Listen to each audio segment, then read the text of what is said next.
આજે એક વાર્તાંશ, આખી વાર્તા નથી, પણ આજના સાંપ્રત સમાજમાં અને કર્મકાંડીઓ સામે આંગળી ચીંધતી વાર્તા છે.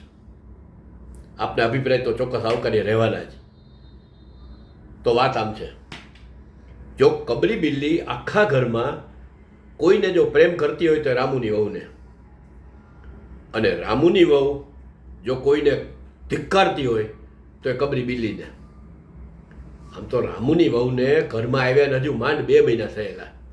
પતિની પ્યારી, સાસુની દુલારી, 14 વર્ષની બાલિકા, એની કમર ઉપર ભંડાર ઘરની ચાવી લટકવા લાગી અને નોકરો ઉપર એનો હુકમ ચાલવા લાગ્યો. સાસુએ દેવપૂજામાં મન પરોવ્યું, પણ આખરે તો 14 જ વર્ષની ને.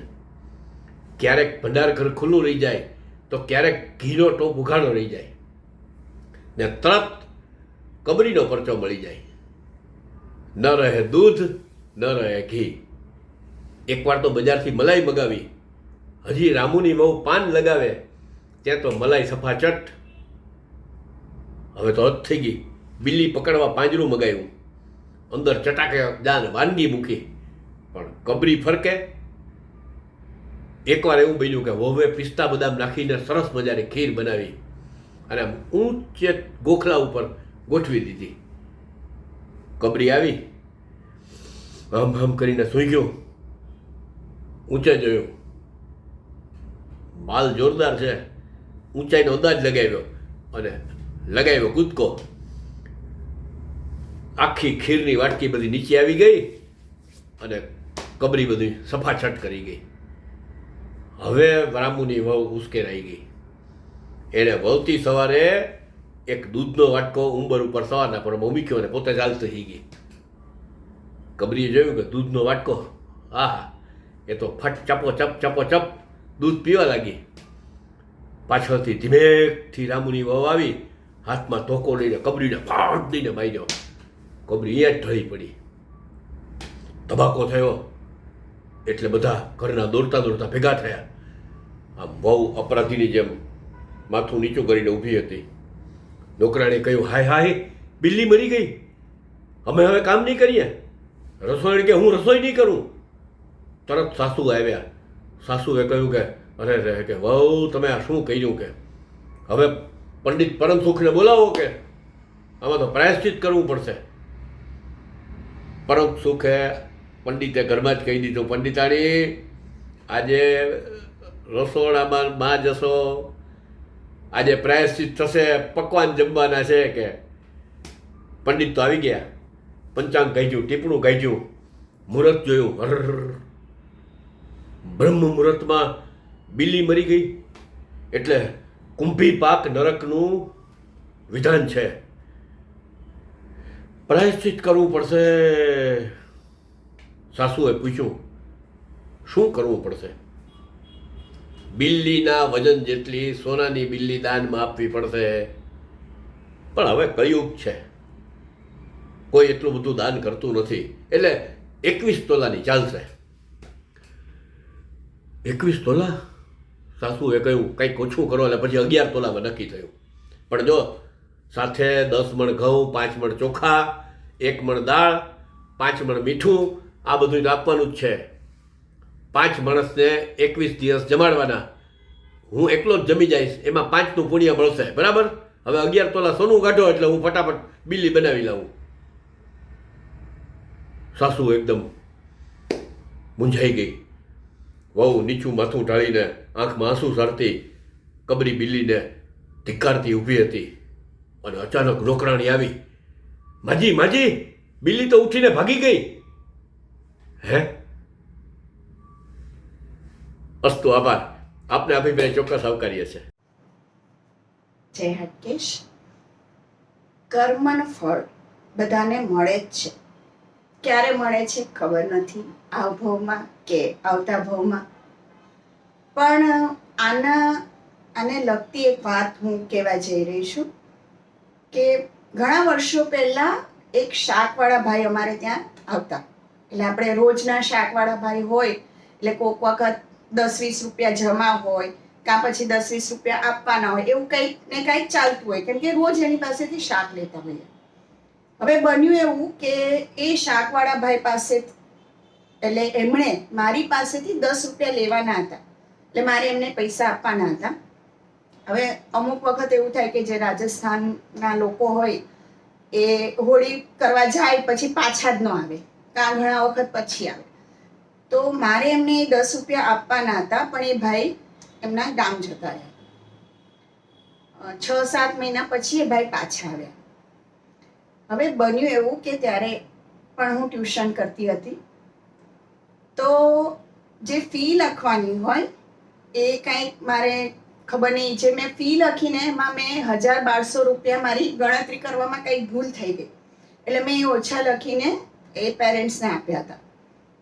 સવારે એ ભાઈ આવ્યા શાકવાળા ભાઈ, એટલે મેં યાદ રાખીને જે 6-7 મહિના પહેલાં 10 રૂપિયા, ભલે 10 રૂપિયા પણ આપણને એમ થાય કે ના ભાઈ આપણે એને 10 રૂપિયા આપવાના છે એટલે આપવા જ જોઈએ, એટલે એ ભાઈને મેં 10 રૂપિયા પાછા આપી દીધા કે ભાઈ આ તમને મારે આપવાના હતા. હવે કર્મ કે છે ને કે કેવું છે કે મને તો એનું કે ને ઇન્સ્ટન્ટ તરત જ જાણે રિઝલ્ટ મળ્યું એવું લાગ્યું. હવે એ સંજોગો વશાત છે કે ખબર નથી. સાંજે જે પેરેન્ટ્સ પાસેથી મારે આ ભૂલ થઈ હતી કે 1000-1200 રૂપિયા મારે વધારે લેવાના હતા, એણે મને સામેથી કીધું કે રવીનાબેન તમારે ગણતરીમાં ભૂલ થાય છે, તમારે તો આટલા પૈસા લેવાના છે.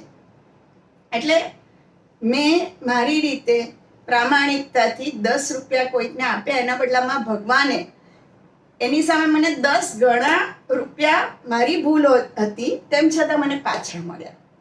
એટલે આ કર્મનું ફળ છે, એમ કહેવાય છે કે અહીંયા ને અહીંયા જ મળે છે, આ જ જન્મમાં મળે છે. અને આ વાત એટલે યાદ આવી કે હમણાં હિરલબેન વૈષ્ણવે આપણા નાગર સેતુ ગ્રુપમાં સાહિર લુધિયાનવી અને જાવેદ અખ્તરનો એક જે કિસ્સો લખ્યો હતો, એમને એક પોસ્ટ મોકલી હતી કે જાવેદ અખ્તરે અને સાહિર લુધિયાનવી પાસેથી 200 રૂપિયા લીધા હતા અને એમણે એક યાદગીરી રૂપે રાખ્યા હશે પોતાની પાસે. અને જ્યારે ગુજરી ગયા સાહિર લુધિયાનવી, ત્યારે એની કબર ખોદવાના જે 200 રૂપિયા હતા એ એમણે આપવા પડ્યા. એટલે હિરલબેનની આ પોસ્ટ પરથી મને આ મારો અનુભવ યાદ આવ્યો. એટલે આપણે સારા કર્મો તો કરીએ જ છીએ, ભગવાન પર વિશ્વાસ રાખવાનો અને એનું ફળ હંમેશા સારું જ મળશે. આભાર. નમસ્કાર. વડોદરાથી હું હિના દિનેશચંદ્ર ધોળકિયા. આજ આપણો સમાજ છે ને વ્યસનના જક્કડમાં જકડાયેલો છે, એટલે એ અંગેની એક દ્રષ્ટાંત કથા કહું. એક રજવાડું છે. રજવાડું એટલે રાજકુમાર છે, રાજા છે. રાજકુમાર આમ શૂરવીર હતો અને સારો યોદ્ધો, ને આમ માણસ સારો, પણ ખરાબ સંગતને કારણે એને નશો કરવાની ટેવ પડી, દારૂનો નશો કરવા માંડ્યો. પછી તો નશો ખબર છે ને, એકવાર જો નશો કરવાની માણસને ટેવ પડે ને પછી નથી છૂટી શકાતું. ધીમે ધીમે નશો કરવાની આદત વધતી જાય છે. એકવાર એ રજવાડામાં એક સંન્યાસીની પધરામણી થાય છે. હવે એ સંન્યાસીની પધરામણી રાજા પોતાના રાજકુંવરને બોલાવે છે. રાજકુંવર તો હાથમાં દારૂની પ્યાલી અને લઈને આવે છે અને કહે છે કે, એટલે પછી તરત રાજા ઝંખવાણી પડી જાય છે અને કહે છે કે અરે રે, અત્યારે સ્વામીજીની સામે તું આ નશો કરે છે? પણ તે સંન્યાસી હસતા હસતા કહે છે કોઈ વાંધો નહીં, અમે પણ નશો કરીએ છીએ. પછી રાજકુમારને મજા પડી ગઈ. ઓહો, હું ને સાધુ આપણે બે સરખા. એ તો પોતાના મદમાં હતો, એટલે એને સારા નરસાનું ભાન ન જ હોય, એટલે કે ચાલો ચાલો આપણે નશો કરીએ. એટલે સંન્યાસી મંદ મંદ હસતા કહે છે, જોજો હો, પહેલાં મારો નશો હું તમને કહું એ તમારે નશો કરવો પડશે, પછી હું તમારો નશો કરીશ. હવે રાજકુમારને તો એકદમ નશો, એકદમ દારૂની તલપ લાગેલી, એટલે કીધું કે હા હા, આપણે મંજૂર છે, આપણે તમારો નશો કરીએ. પહેલાં દારૂની પ્યાલી કાઢો, દારૂની શીશી કાઢો, ચાલો ચાલો આપણે નશો કરીએ. એટલે પહેલાં સંન્યાસી પાછું કહે છે, જોજો હો, હું તમને જે નશો કરાવીશ ને એની માટે તમે બદ્ધ થયા છો અને તમારે નશો કરવો જ પડશે. એટલે કે હા હા ભલે હું કરીશ એમ, ચાલો આપણે નશો આપણે શરૂ કરીએ. એટલે તરત સંન્યાસી કહે છે કે ભાઈ તમે શ્રી રામ શ્રી રામ શ્રી રામ જપવાનો નશો ચાલુ કરો. હવે રાજકુમાર ગુસ્સે થાય છે, અરે આપણે કેવી વાત થઈ હતી કે મારે શ્રીરામ નામનો જપ કરીને નશો કરવાનો છે. સંન્યાસી કહે છે નહીં, હવે તમે નહીં ફરી શકો, તમે મારી સાથે વચનથી બંધાયેલા છો. નશો કરવાની વાત મેં તમને કીધું ત્યારે તમે મને કહેલું કે હું નશો કરવા તૈયાર છું, તો આ મારો નશો છે. રાજકુમારને ધીમે ધીમે એ નશો કરે. તમે શ્રીરામ શ્રીરામ શ્રીરામ શ્રીરામ ચાલુ કરી દો. મુહૂર્તના સંસ્કાર સારા જ હતા ને, એટલે એ મન પોતાના બુદ્ધિ સમગ્ર ચેતનામાંથી શ્રીરામ શ્રીરામ શ્રીરામનો જાપ રાજકુમાર ચાલુ કરી દે છે. પછી તો શું છે, રાજકુમાર શ્રીરામમય બની જાય છે. અને ધીમે ધીમે જેને દારૂ કરવાનો નશો હતો ને, જે દારૂ કરવાનું વ્યસન હતું ને, એ છૂટતું ગયું. અને ધીમે ધીમે એ માણસ બહુ જ સજ્જન માણસ બની ગયો અને સાધુ જેવો બની ગયો. આપણે પણ આ રામનવમી આવે છે ને, ચાલો આપણે પણ શ્રીરામનો નશો કરીએ, શ્રીરામના નામનો જપ કરીએ. અને પાયોજી મેને રામ રતન ધન પાયો, પાયોજી મેને રામ રતન ધન પાયો.